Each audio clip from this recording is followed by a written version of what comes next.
Good morning. Rajitha Balu ആണേ. ഇന്ന് most requested ആയിട്ടുള്ള ഒരു വീഡിയോ ആണ് കേട്ടോ ഷെയർ ചെയ്യുന്നേ. ഗാർഡനിങ് ഇഷ്ടപ്പെടുന്ന ഒരുപാട് പേര് എന്നോട് ചോദിക്കാറുണ്ട്, എങ്ങനെയാണ് ഈ ചെടികളൊക്കെ ഇത്ര ഭംഗിയിൽ നിലനിർത്തുന്നത്? ധാരാളം പൂക്കൾ ഉണ്ടാകുന്നുണ്ടല്ലോ, അതുപോലെ ഇല ചെടികളൊക്കെ ഉണ്ടല്ലോ, അതിൻ്റെയൊക്കെ നിറങ്ങളൊക്കെ ഇങ്ങനെ മങ്ങാതെ ഫെയ്ഡ് ആവാതെ ഒക്കെ നല്ല ഭംഗിയിൽ നിൽക്കുന്നുണ്ടല്ലോ, എന്താണ് ഇതിന്റെ പിന്നിലെ രഹസ്യം എന്നൊക്കെ ചോദിക്കാറുണ്ട്. അപ്പോഴേ രഹസ്യം എന്ന് പറയാനായിട്ട് ഒന്നുമില്ല കേട്ടാ. ഞാൻ എൻ്റെ പ്ലാന്റ്സിന് ചെയ്യുന്ന എല്ലാ കാര്യങ്ങളും നിങ്ങളുടെ മുമ്പിലേക്ക് എത്തിക്കാറുണ്ട്. പിന്നെ എടുത്തു പറയേണ്ട ഒരു കാര്യം, ഞാൻ എൻ്റെ പ്ലാന്റ്സിന് കൊടുക്കുന്ന വളപ്രയോഗം എന്ന് പറയുന്നത് മോഹന ഓർക്കിഡ്സിലെ മോഹനേട്ടന്റെ വളപ്രയോഗ രീതിയാണ് ഞാൻ ഫോളോ ചെയ്യുന്നത്. മോഹനേട്ടൻ പറയുന്നത് പ്രകാരമുള്ള എല്ലാ മൂലകങ്ങളും എൻ്റെ പ്ലാന്റ്സിന് കൊടുക്കാനായിട്ട് ഞാൻ ശ്രദ്ധിക്കാറുണ്ട്. അത് ഗാർഡനിങ് പ്ലാന്റ്സ് മാത്രമല്ല കേട്ടാ, നമ്മുടെ വെജിറ്റബിൾസിന്റെ ആണെങ്കിലും ഞാൻ അത് കൊടുക്കാനായിട്ട് ശ്രദ്ധിക്കാറുണ്ട്. മാക്സിമം ഞാൻ ജൈവവളങ്ങളാണ് കൊടുക്കുന്നത്. ആ കൂട്ടത്തില് മോഹനേട്ടൻ അമിനോ ആസിഡ്സിന്റെ ഇമ്പോർട്ടൻസ് നമുക്ക് പറഞ്ഞു തരുന്നുണ്ട്. ആ അമിനോ ആസിഡ്സിന്റെ ഇമ്പോർട്ടൻസിനെ കുറിച്ചുള്ള ഒരു വീഡിയോ, നമ്മൾ ഡീറ്റെയിൽഡ് വീഡിയോ മോഹനേട്ടൻ പറഞ്ഞത് പോസ്റ്റ് ചെയ്തിട്ടുണ്ടായിരുന്നു. നല്ല റെസ്പോൺസ് ആണ് കിട്ടിയിട്ടുണ്ടായിരുന്നത്. അപ്പോഴേ ഞാനും എൻ്റെ പ്ലാന്റ്സിന് അമിനോ ആസിഡ്സ് കണ്ടെത്തുന്നത് തീർച്ചയായും ഫിഷിൽ നിന്ന് തന്നെയാണ്. അതായത് ഞങ്ങളിവിടെ ചാള എന്ന് പറയും, നമ്മുടെ മത്തിയിൽ നിന്നാണ് ഞാൻ ഫിഷ് അമിനോ കണ്ടെത്തുന്നത്.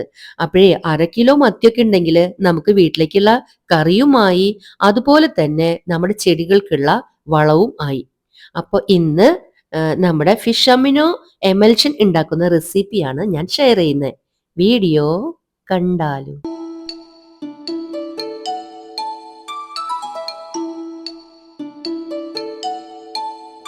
അപ്പോഴേ ഫിഷ് അമിനോ ആസിഡ് ഉണ്ടാക്കുന്നതിനായിട്ട് ഞാൻ ഇവിടെ മത്തിയാണ് എടുത്തിട്ടുള്ളത്. മത്തിയുടെ തല മാത്രം വെച്ചുകൊണ്ടാണ് ഇന്ന് ഫിഷ് അമിനോ ആസിഡിന്റെ ചേരുവകൾ നമ്മൾ തയ്യാറാക്കുന്നത്. ഫിഷ് അമിനോ ആസിഡ് ഉണ്ടാക്കാനായിട്ട് മത്സ്യം മുഴുവനായിട്ടും ഉപയോഗിക്കാം, വേസ്റ്റ് തന്നെയും ഉപയോഗിക്കാം, തല തന്നെയും ഉപയോഗിക്കാം. അറിയാലോ, ഫിഷും അതുപോലെ തന്നെ ഈക്വൽ പ്രൊപ്പോർഷനിൽ ശർക്കരയും കൂടെ ആഡ് ചെയ്തിട്ട് അത് ഫെർമെന്റഡ് ആയിട്ട് നമുക്ക് ലാസ്റ്റ് കിട്ടുന്ന ഒരു ലിക്വിഡ് ഫോമിലുള്ള ഫെർട്ടിലൈസറിനെയാണ് ഫിഷ് അമിനോ ആസിഡ് എന്ന് പറയാറുള്ളത്. അപ്പൊ ദാ ഫിഷിന്റെ തലയൊക്കെ കട്ട് ചെയ്തെടുത്തിട്ടുണ്ട്. പാത്രം അടക്കമുള്ള വെയിറ്റ് ആണ് ദാ 700 ഗ്രാം ഉണ്ട്. അത്രയും തന്നെ നമുക്ക് ശർക്കരയും എടുക്കണം. ഡാർക്ക് കളറിലുള്ള ശർക്കര ആണെങ്കിൽ നല്ലതാണ് കേട്ടാ. ശർക്കര ഒരു കാരണവശാലും മത്സ്യത്തെക്കാളും അളവ് കുറയാൻ പാടില്ല, അല്പം കൂടിയാലും വിരോധമില്ല. ഇനി നമുക്ക് നമ്മുടെ ഫിഷൊക്കെ ഒന്ന് വേഗം അഴുകാൻ വേണ്ടിയിട്ട് ഇതിലേക്ക് ഒരു കാര്യം കൂടെ ആഡ് ചെയ്യാനുണ്ട്. അതായത് കിളുന്ത് തന്നെ എടുക്കാനായിട്ട് ശ്രദ്ധിക്കണം. അപ്പൊ ഈ കിളുന്ത് പപ്പായ മത്സ്യം പെട്ടെന്ന് അഴുകാൻ വേണ്ടിയിട്ടാണ് നമ്മൾ ആഡ് ചെയ്യുന്നത്. കിളുന്ത് പപ്പായയുടെ ആ ഞെട്ട് ഭാഗം ഒന്ന് കട്ട് ചെയ്ത് കളഞ്ഞതിന് ശേഷം ബാക്കി മുഴുവനോടെ നമുക്ക് കുഞ്ഞു കുഞ്ഞു കഷ്ണങ്ങളാക്കിയിട്ട് കട്ട് ചെയ്തെടുക്കാം. അതുപോലെ ശർക്കര ഒന്ന് പൊടിച്ചെടുക്കാം. നമ്മുടെ മത്സ്യത്തിന്റെ വേസ്റ്റ് ആണെങ്കിലും തലയാണെങ്കിലും മുഴുവനോടെ ആണെങ്കിലും അത് കുഞ്ഞു കുഞ്ഞു കഷ്ണങ്ങളാക്കിയിട്ട് കട്ട് ചെയ്തെടുക്കാം. ഇനി നമുക്ക് ഇത് മൂന്നും കൂടെ നന്നായിട്ടൊന്ന് കൈവച്ച് തന്നെ മിക്സ് ചെയ്യാം. എടുത്തിരിക്കുന്ന ശർക്കരയുടെ 1/5 ഭാഗം എന്നതാണ് കിളുന്തു പപ്പായയുടെ കണക്ക്.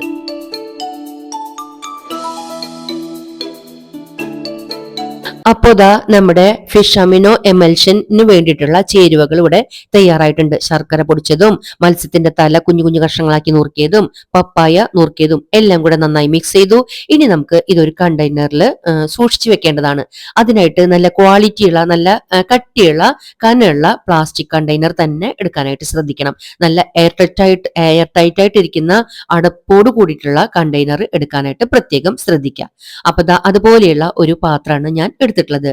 തീർച്ചയായും ഗ്ലാസ് ജാറോ ഗ്ലാസ് പാത്രങ്ങളോ എടുക്കരുത്. മറ്റു മെറ്റലിലുള്ള പാത്രങ്ങളും ഇത് സൂക്ഷിക്കാനായിട്ട് എടുക്കരുത്. കാരണം രാസപ്രവർത്തനം നടക്കുന്നതാണ്, ഗ്യാസ് ഫോം ചെയ്യും, പൊട്ടിത്തെറിക്കാനുള്ള ചാൻസ് ഒക്കെ ഉണ്ട്. അപ്പൊ ദാ നമ്മൾ ഈ ഒരു പ്ലാസ്റ്റിക് കണ്ടെയ്നറിലാണ് നമ്മൾ തയ്യാറാക്കിയിട്ടുള്ള ചേരുവകൾ ഇട്ടുകൊടുത്തത്.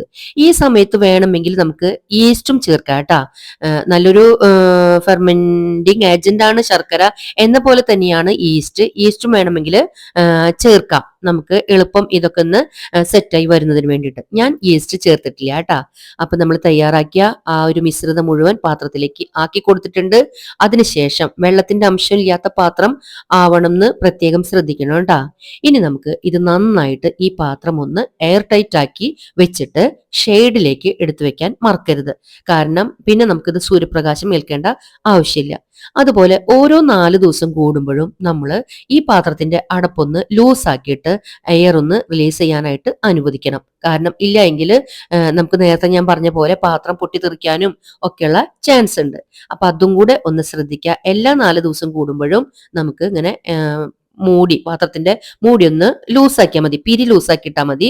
എന്നിട്ട് ഒരു അല്പസമയം കഴിയുമ്പോൾ വീണ്ടും ടൈറ്റ് ആക്കിയിട്ട് വെക്കാം. ആദ്യത്തെ 4-ാമത്തെ ദിവസം ഇങ്ങനെ ഇരിക്കൂട്ടാ നമ്മുടെ ഫിഷ്. ആ കണ്ടെയ്നർ കണ്ടില്ലേ, അല്പം ഒക്കെ ഒന്ന് അലിഞ്ഞു തുടങ്ങിയിട്ടുണ്ട്. അപ്പൊ നമ്മളൊന്ന് പാത്രം ലൂസാക്കാൻ വേണ്ടിയിട്ട് എടുത്തപ്പോ ഒന്ന് കാണിച്ചു തന്നതാണ് കേട്ടാ. അതുപോലെ ഓരോ 4 ദിവസം കൂടുമ്പോഴും ഇതുപോലെ ഒന്ന് പിരി ലൂസാക്കിയിട്ട് അതിന്റെ ഗ്യാസ് ഒക്കെ ഒന്ന് കളയണം. അപ്പൊ അതിന് വേണ്ടിയിട്ട് എടുത്തതാണ്. അപ്പൊ ഞാനൊന്ന് വീഡിയോ എടുത്തു വെച്ചിട്ടുണ്ടായിരുന്നു നിങ്ങൾക്ക് കാണിച്ചു തരാൻ വേണ്ടിയിട്ട്. ഇപ്പോഴത്തെ ഒരു സ്റ്റേജ് ഇങ്ങനെയാണ് കേട്ടാ. പിന്നെ നമ്മൾ മത്തി തന്നെ ഈ ഫിഷ് അമിനോ ആസിഡ് ഉണ്ടാക്കാനായിട്ട് ചൂസ് ചെയ്യാനായിട്ടുള്ള കാരണം എന്താണെന്ന് വെച്ച് കഴിഞ്ഞാല് നമുക്ക് അവൈലബിലിറ്റി നോക്കണമല്ലോ. നമുക്ക് മത്തിയാണ് എളുപ്പം കിട്ടാൻ. അതുപോലെ തന്നെയാണ് അതിന്റെ വില കൊണ്ടും ഒക്കെ നമുക്ക് മത്തിയാണ് കൂടുതൽ എളുപ്പം. അതുപോലെ തന്നെ മത്തി എന്ന് പറയുന്നത് നൈട്രജന്റെ എക്സലന്റ് സോഴ്സ് ആണെന്ന് പറയാം. അതുപോലെ തന്നെ വൈറ്റമിൻസും മിനറൽസും ഒക്കെ ധാരാളം അടങ്ങിയിട്ടുണ്ട്. അതുപോലെ തന്നെ അമിനോ ആസിഡ് കണ്ടന്റും നമ്മുടെ മത്തിയിൽ ധാരാളം ഉണ്ട്. അതുപോലെ ഈസ്റ്റും ചേർക്കാന്ന് പറഞ്ഞല്ലോ, അറിയാലോ. ഈസ്റ്റും ഒരു ഫെർമെന്റിങ് ഏജന്റ് ആണ്. അതുപോലെ തന്നെ ഇത് നമ്മൾ ചേർക്കുകയാണെങ്കിൽ നമ്മുടെ മൈക്രോബയൽ ആക്ടിവിറ്റി എൻഹാൻസ് ചെയ്യാൻ നല്ലതാണ്.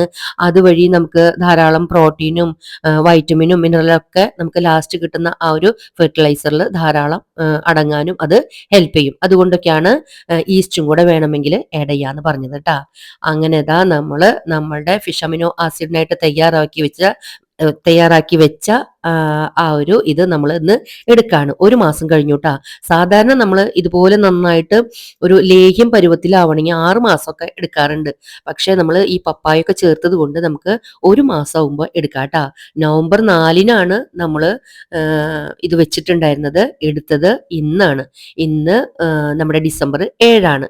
അപ്പൊ നന്നായിട്ട് നമ്മൾ എന്താ പറയാ അലിഞ്ഞിട്ടുണ്ട്. എന്നിരുന്നാലും ഒന്നും കൂടെ ഒന്ന് അരിച്ചെടുക്കണം. കാരണം ചില പപ്പായയുടെ കഷ്ണങ്ങളും അതുപോലെ നമുക്കൊന്ന് ഈ ഫിഷിന്റെ കുറച്ച് ഭാഗങ്ങളൊക്കെ ഉണ്ടല്ലോ, അതൊക്കെ ഒന്ന് നന്നായിട്ട് ഉടച്ച് അരിച്ചെടുക്കണം. അപ്പൊ ഇളക്കിയപ്പോ ശരിക്കും ഒരു ടോണിക്കിന്റെ മണം പോലെയാണ് കേട്ടോ വന്നത്. ആയുർവേദിക് ബേസ്ഡ് ആയിട്ടുള്ള ചില അരിഷ്ടത്തിന്റെയോ അങ്ങനെ എന്തെങ്കിലുമൊക്കെ ഒരു സ്മെല്ലായിട്ടാ തോന്നിയത്. ഒരു ബാഡ് സ്മെല്ലായിട്ട് തോന്നിയില്ല കേട്ടാ. കണ്ടില്ലേ, നല്ല ഒരു കോഫി കളറില് ഇപ്പൊ ഇങ്ങനെ കുഴഞ്ഞിരിക്കണ പോലെയാണ്. ഇനി ഒന്ന് നന്നായിട്ട് ഉടച്ച് അരിച്ചെടുക്കണം. അപ്പൊ നമുക്ക് എങ്ങനെയാവും നോക്കാം. അപ്പൊ നമുക്ക് ഇതൊന്ന് അരിച്ചെടുക്കാട്ടാ. അതിനായിട്ട് വെള്ളത്തിന്റെ അംശമൊന്നും ഇല്ലാത്ത അരിപ്പയും അതുപോലെ മറ്റൊരു കണ്ടെയ്നറാണ് ഞാൻ എടുത്തിട്ടുള്ളത്. അതിലേക്ക് അരിച്ച് എടുക്കാം നമുക്ക്.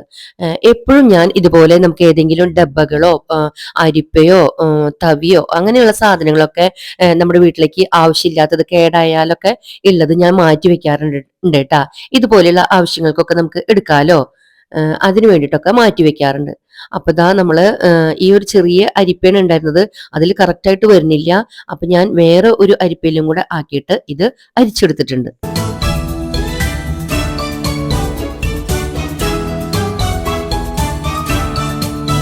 അപ്പോ കണ്ടില്ലേ, നല്ല കോഫി കളറിൽ നമുക്ക് നമ്മളുടെ ഫിഷ് അമിനോ ആസിഡ് ഇവിടെ തയ്യാറായി കിട്ടിയിട്ടുണ്ട്. ഇതുപോലെ തന്നെ നമുക്ക് സൂക്ഷിച്ചു വെക്കാം. 1 ലിറ്ററിൽ 2 ml എന്ന കണക്കിൽ നമുക്ക് മാസത്തിൽ 1 പ്രാവശ്യമെങ്കിലും ചെടികൾക്ക് കൊടുക്കാട്ടാ. ചെടിയുടെ തടത്തിൽ കൊടുക്കാം. അതുപോലെ വളർന്നു വരുന്ന ചെടികൾ, അതായത് കായ്കനികളോ പൂക്കളോ ഇടും മുമ്പുള്ള ചെടികളാണെങ്കിൽ ഇലകളിലും നമുക്ക് സ്പ്രേ ചെയ്യുന്നത് കൊണ്ട് കുഴപ്പമില്ല. ഇനി വലിയ ചെടികളാണെങ്കിലും ഇലകളിൽ സ്പ്രേ ചെയ്യുന്നത് കൊണ്ട് കുഴപ്പമില്ല. അല്പം കൂടെ വീര്യം കുറയ്ക്കണമെന്ന് മാത്രം.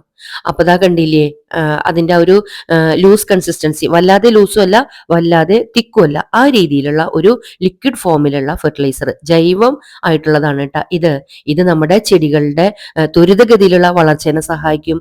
അതുപോലെ തന്നെ ഇലകളൊക്കെ കാണാൻ നല്ല ഭംഗിയുണ്ടായിരിക്കും. പൂക്കൾ ധാരാളം ഉണ്ടാവും, കായ്കനികൾ ധാരാളം ഉണ്ടാവും. അങ്ങനെ ഒരുപാട് പ്രത്യേകതകൾ ഉണ്ട് കേട്ടോ ഇത് കൊടുക്കുന്നത് കൊണ്ട്. അതുപോലെ തന്നെ അധികമായാൽ അമൃതും വിഷാണല്ലോ എന്നതുപോലെ തന്നെ അധികം കൊടുക്കേണ്ട ആവശ്യമില്ല. ആവശ്യമില്ല. ഞാൻ ഈ പറഞ്ഞ രീതിയിൽ കൊടുത്താൽ മതി. അതുപോലെ ഇത് മണ്ണിലേക്ക് നമ്മൾ അപ്ലൈ ചെയ്യുമ്പോൾ മണ്ണിന്റെ ഫലഭൂയിഷ്ഠത വർദ്ധിപ്പിക്കുന്നുണ്ട്. അതുപോലെ ചെടികൾക്ക് മണ്ണിൽ നിന്നും എളുപ്പം പോഷകാംശങ്ങൾ വലിച്ചെടുക്കാനും ഈസിയാണ് കേട്ടാ. നമ്മൾ ഇതൊക്കെ അരിച്ചു കഴിഞ്ഞതിന് ശേഷം വേസ്റ്റ് കണ്ടില്ലേ, നിറയെ മുള്ള് ഒക്കെയാണ് ഉള്ളത് കേട്ടാ. അതുപോലെ ചില പപ്പായയുടെ ഒരു ഹാർഡ് പോലെയുള്ള ഒരു ചില പോർഷൻ മാത്രം ഇങ്ങനെ വന്നിട്ടുണ്ടായിരുന്നു. എന്നാലും ഉടച്ചപ്പോൾ അത് മുഴുവനും നമുക്ക് അതിന്റെ എല്ലാ സത്തും നമ്മൾ എടുത്തിട്ടുണ്ട് കേട്ടാ. അപ്പൊ ആ ഒരു വേസ്റ്റ് ഒന്ന് കഴുകി എടുത്തപ്പോൾ തന്നെയുള്ള ആ ഒരു വെള്ളം നമുക്ക് വളം തന്നെയാണ്. അതും ചെടികളുടെ തടത്തിൽ ഒഴിച്ചു കൊടുത്തു. ബാക്കി വന്ന ഈ മുള്ളിന്റെ വേസ്റ്റ് ഒക്കെ നമ്മൾ തെങ്ങിന്റെ തടത്തിൽ കുഴിച്ചിടാണ് കേട്ടാ ചെയ്തത്. അപ്പോൾ എന്താ പറയാ, ഇത്രയും പവർഫുൾ ആയിട്ടുള്ള ഒരു ഫെർട്ടിലൈസർ വേറെ ഇല്ല എന്ന് തന്നെ പറയാം. ശ്രദ്ധിച്ച് ഉപയോഗിക്കണം എന്ന് മാത്രം. അതുപോലെ ഇത് നമ്മൾ ഉപയോഗിക്കുമ്പോൾ ആ പാത്രങ്ങളൊക്കെ ഒരു സ്മെല്ല് എന്തായാലും ഉണ്ടാവും. അതായത് നമുക്ക് ഇഷ്ടപ്പെടാത്ത ഒരു സ്മെല്ല്, അല്ലാണ്ട് മീനിന്റെ ആ ഒരു പൊട്ട സ്മെല്ലല്ല കേട്ടോ ഞാൻ ഉദ്ദേശിച്ചത്. അതുകൊണ്ട് ഇതിനൊക്കെ വേണ്ടിയിട്ടുള്ള പാത്രങ്ങളും ഒക്കെ വേറെ മാറ്റി വെക്കുന്നതും നല്ലതാണ്. ഈ ഫിഷ് അമിനോ ആസിഡ് നമ്മൾ തല മാത്രം വെച്ചുകൊണ്ടാണല്ലോ ഉണ്ടാക്കിയിട്ടുള്ളത്. അതുകൊണ്ട് തന്നെ ഇതിൽ ഓയിൽ കണ്ടന്റും വളരെ കുറവാണ് കേട്ടാ. അതുകൊണ്ട് നമുക്ക് വേണമെങ്കിൽ നമ്മളുടെ ഓർക്കിഡിനും ഇത് സ്പ്രേ ചെയ്ത് കൊടുക്കാം, ലീവ്സിനൊക്കെ ഇത് സ്പ്രേ ചെയ്ത് കൊടുക്കാം കേട്ടാ, നല്ലതാണ്.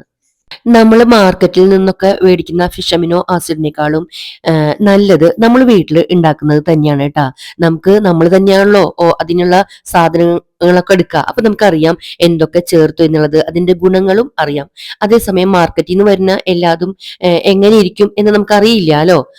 അതുകൊണ്ട് മിക്കവാറും ഇവിടെ ഞാനൊക്കെ വേറെ വേറെ പാത്രങ്ങളായിട്ട് ഇപ്പോഴും ഇവിടെ എൻ്റെ കയ്യിൽ ഒരെണ്ണം കഴിയുമ്പോഴേക്കും അടുത്തത് എടുക്കാൻ പാകത്തിന് റെഡി ആയിട്ട് ഉണ്ടാവും.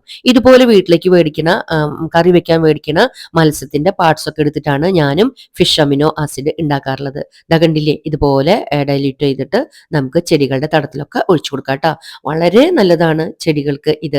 പൂച്ചെടികൾക്കും മറ്റു പച്ചക്കറികളുടെ ചെടികൾക്കും ഒക്കെ വളരെ നല്ലതാണ് കേട്ടാ. അപ്പോഴേ ഈ ഒരു പവർഫുൾ ആയിട്ടുള്ള ഒരു മാജിക്കൽ ഫെർട്ടിലൈസർ എന്ന് തന്നെ പറയാം, ബയോ ഫെർട്ടിലൈസർ എന്ന് പറയാം, ഇതിന്റെ റെസിപ്പി നിങ്ങൾക്കും ഇഷ്ടമായിട്ടുണ്ടെന്നാണ് എൻ്റെ വിശ്വാസം. അപ്പോഴേ എല്ലാ പ്രാവശ്യം തരുന്ന പോലെയുള്ള സപ്പോർട്ട് വീണ്ടും പ്രതീക്ഷിക്കുകയാണ്. ഇതുപോലെയുള്ള നല്ല നല്ല വീഡിയോകളുമായിട്ട് ഇനിയും കാണാം എന്നുള്ള വിശ്വാസത്തോടെ ഇന്ന് ഈ വീഡിയോ ഇവിടെ പൂർണ്ണമാവുകയാണ്. വീണ്ടും കാണാം. Till then take care. Bye bye.